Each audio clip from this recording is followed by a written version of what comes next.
rekrutmen itu nggak jalan dengan baik.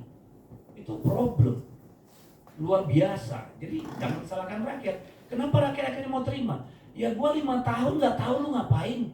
Lu datang lagi minta suara gua, bayar dong. Lu kan dapat gaji, dapat privilege, masa kita nggak dapat apa-apa?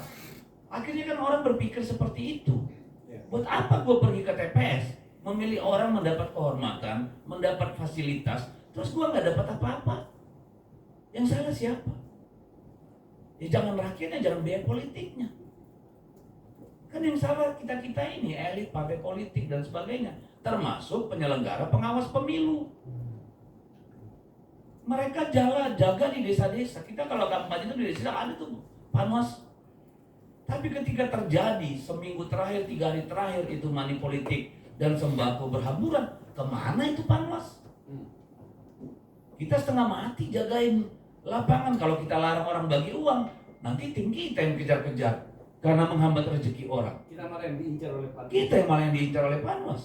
Saya di 3 kali di BAP itu kemarin dengan status anggota incumbent. Segitu gilanya bisa dipakai itu panwas oleh orang-orang yang berkepentingan.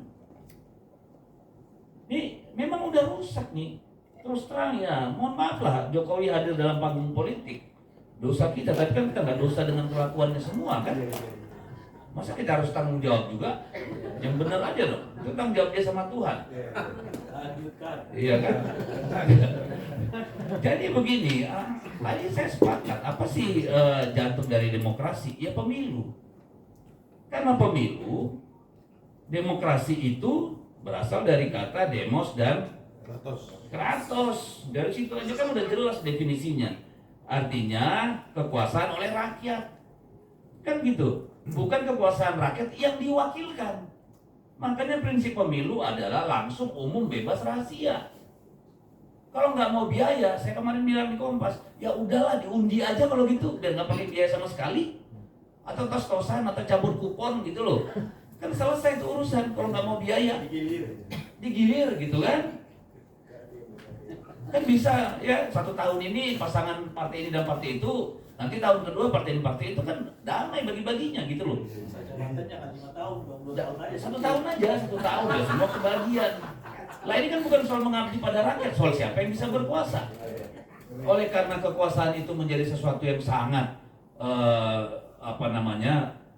menggugah hasrat, ya udah hasrat berkuasa minimal pernah bupati kita kasih 1 tahun udah selesai gitu loh. Daripada kita kasih DPRD yang milih, habis itu terjadi konflik sosial. Lah kalau semua orang mau berkuasa terus di mana-mana dan selamanya, yang terjadi kan nanti perang saudara, Pak. Kan itu problem yang besar.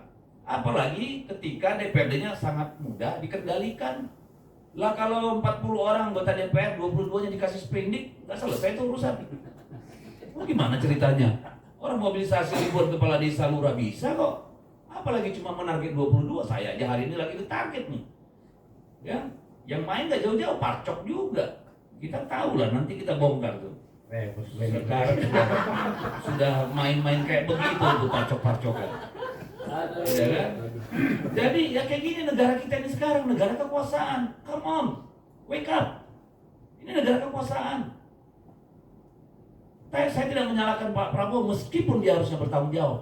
Ini karena masih ada Mulyono yang main-main sama Parcok. Mau apa? Ayo tangkap saya. Kan gitu nih urusan. Jangan main-main pakai buzzer.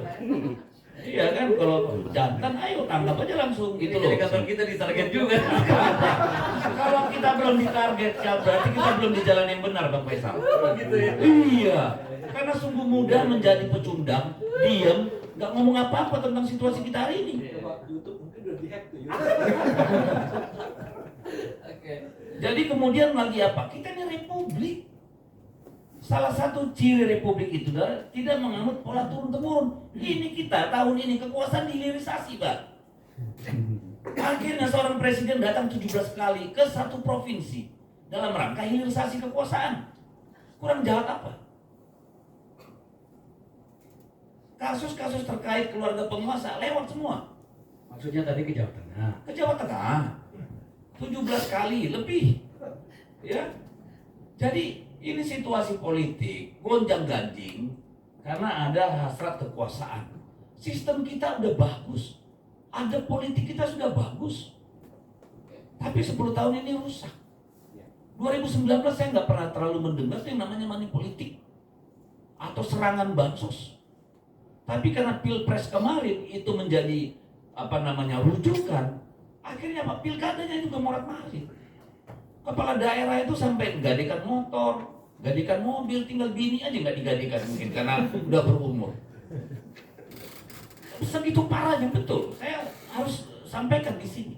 Karena kita juga ada kejar-kejar calon kepala daerah. Bang, saya bisa pinjam enggak? Lah gila aja lu mau nyalon gue yang pinjemin. Kita baru pemilu bisa-bisa, kan gila. Karena Bang memang berbiaya mahal. Itu problem, tapi jangan salahkan rakyat di situ. Rakyat ini survival. Memang hari susah. Deflasi gila-gilaan. 9,6 juta kelas menengah kita itu sudah ambruk. Simpanan orang Indonesia 100 juta ke bawah, itu 80% menguap. Sekarang orang jangan yang dulu tidak tersentuh sembako, kita tawarin sembako sekarang. Astagfirullah, alhamdulillah, pasti gitu Pak. Yang dulu-dulu mungkin nggak tersentuh sama sembako. Sekarang orang perlu. Lumayan 200.000 beli bensin Pak. Wah, kebanyakan itu bro. Di salah satu provinsi itu 10.000 diterima loh. Lah di tempat saya itu satu rumah itu kalau yang main-main itu cerita, ya itu satu rumah itu bisa 7 juta Pak dapat. Makanya dulu kami susah cari saksi, mending nunggu di rumah serangan fajar daripada jadi saksi partai. Mati nggak kita? Sementara Bawaslu-nya kayak begitu. Jadi masyarakat kita ini bukan nggak ngerti, tapi harus dicatat satu lagi, situasi ada kekuasaan kita emang lagi buruk dan memang partai politik kita semata-mata hanya mau mengejar yang penting menang, yang penting dapat kursi. Itu problemnya. Makasih Bang Faisal. Ya, thank you. Baik, sekarang sudah jam 12 lewat 10 menit. Peserta kita di luar di live streaming sudah 6.300. Ternyata mendapat atensi. Supaya fair, saya berikan kesempatan satu pertanyaan dari wartawan dulu ya. Langsung saja, monggo silakan, ada yang bertanya? Ini wartawan di belakang. Dari pertanyaan di luar itu sudah ada juga. Pertanyaannya begini. Toleransi masyarakat terhadap politik dinasti di Indonesia terjadi. Apakah ini bagian tak terpisahkan dari undang-undang paket politik yang memang tidak mengatur ketentuan dari dinasti politik yang nampak juga marak pasca MK membatalkan undang-undang pilkada yang membatasi praktek ini? Dan apakah sistem partai politik kita saat ini perlu dirampingkan sehingga tidak menggunakan lagi sistem multipartai? Saya rasa tadi terutama Pak Mur sudah menyampaikan pada bagian itu, tapi menurut saya pertanyaan ini terus-menerus harus kita ajukan kepada publik. Silakan wartawan, satu pertanyaan barangkali ada?